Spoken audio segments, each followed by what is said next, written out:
Velkommen til Things Basic. Målet med dette e-learningskursus er, at du er i stand til at tolke på analyseresultaterne og give tilbagemeldinger til kandidaterne. Kurset består af en række moduler inddelt i lektioner. Der er øvelsesopgaver mellem lektionerne. Når du har gennemført alle e-learningsmodulerne og bestået den sidste test, er du parat til at deltage i certificeringsdagene hos HR Solutions AS. På certificeringsdagene arbejdes der med tolkning af analyser og med tilbagemeldinger. Du kan finde datoen for din certificeringsdag i den mail, du modtog som bekræftelse på din tilmelding. Du kan kun blive certificeret, hvis du gennemfører certificeringsdagene med tilfredsstillende resultat. Når du har fået din basic-certificering i hus, kan du deltage i en lang række af vores andre kurser, som f.eks. rekruttering, teamsammensætning, teamudvikling, evne-IQ-test, eller du kan lære mere om, hvordan du bruger din online-platform. Kontakt HR Solutions på telefon 70 26 32 25, og lad os så komme i gang med at se nærmere på selve modellen. Hvad er Things individanalyse? Analysen bygger på en grundmodel, som kan hjælpe os til at identificere grundlæggende adfærdstyper, der kan understøtte vores samarbejde med andre og hjælpe os til at forstå andre mennesketyper. Så vi kan sige, at analyserapporten giver os en oversigt over de foretrukne adfærdsstile, den analyserede person har. Ordene test og analyse bruges ofte i flæng uden problemer. Vi er i den her sammenhæng nødt til at præcisere forskellen mellem de to begreber.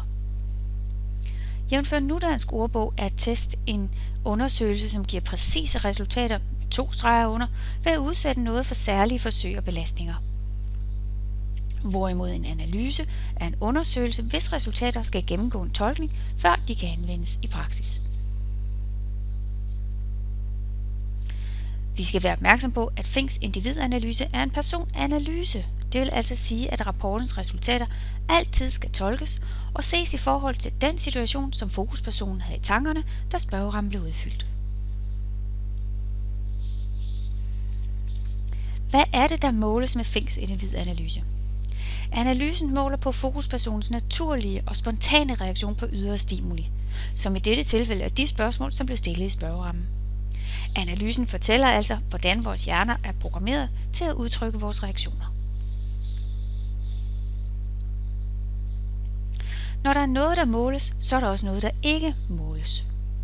Things individanalyse måler kun på adfærd. Den analyserer ikke på den samlede personlighed.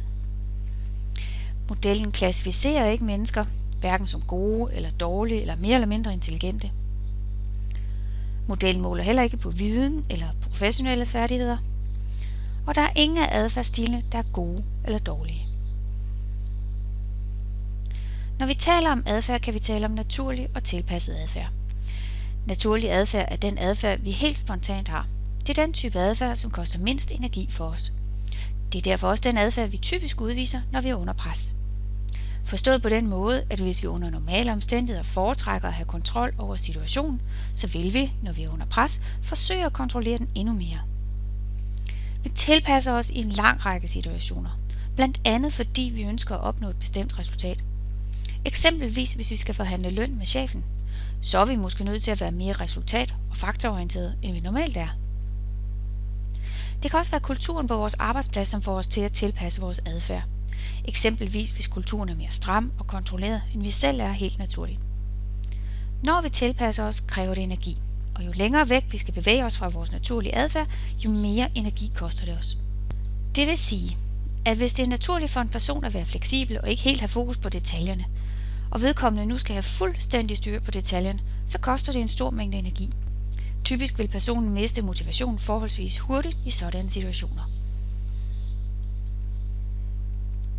For at forstå forholdet mellem den naturlige og den tilpassede adfærd, kan vi se på en personlighedsmodel. Kernen af vores personlighed er afhængig af vores gener og vores kulturelle arv. Den kulturelle arv er afhængig af det miljø, vi er vokset op i. Vores naturlige adfærd hænger altså meget nøje sammen med kernen og vil derfor være forholdsvis konsistent over tid. Der kan naturligvis ske mindre forandring over tid, men den vil ikke ændres 100%. Af modellen ses også nogle af de ting, som kan påvirke, hvordan vi tilpasser vores adfærd. Holdninger, værdier, færdigheder, viden og ekspertise. Derudover kan både fysiske og mentale forhold påvirke, hvordan vi tilpasser vores adfærd. Men hvordan genkender vi adfærd, når vi møder andre? Vi kan se på situationen, hvor vi møder et nyt menneske. Her møder vi først og fremmest vedkommendes adfærd. Vi kan sammenligne mødet med det nye menneske med mødet med et isbjerg. Ved isbjerget er det 10%, som vi kan se over vandoverfladen. Det svarer til det, vi kan se, når vi møder et nyt menneske, hvilket egentlig ikke er særlig meget.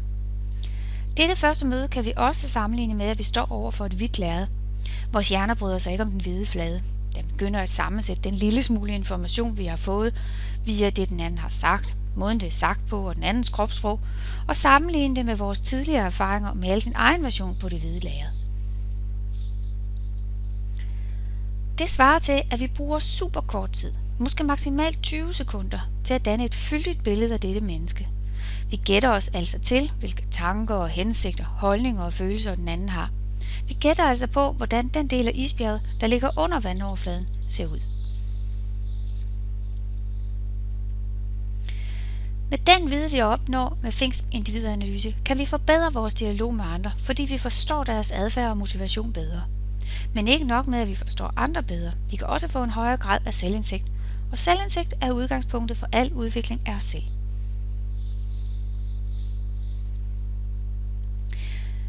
Finks individanalyse kan også betragtes som en form for multifunktionsværktøj, der kan anvendes i mange forskellige sammenhænge. Vi har listet nogle af dem her. Rekruttering, medarbejdersamtaler, teamsammensætning, lederudvikling, konflikthåndtering eller coaching. Det er den sidste slide i denne lektion. Nu kan du gå videre ved at klikke på den blå pil for oven til højre.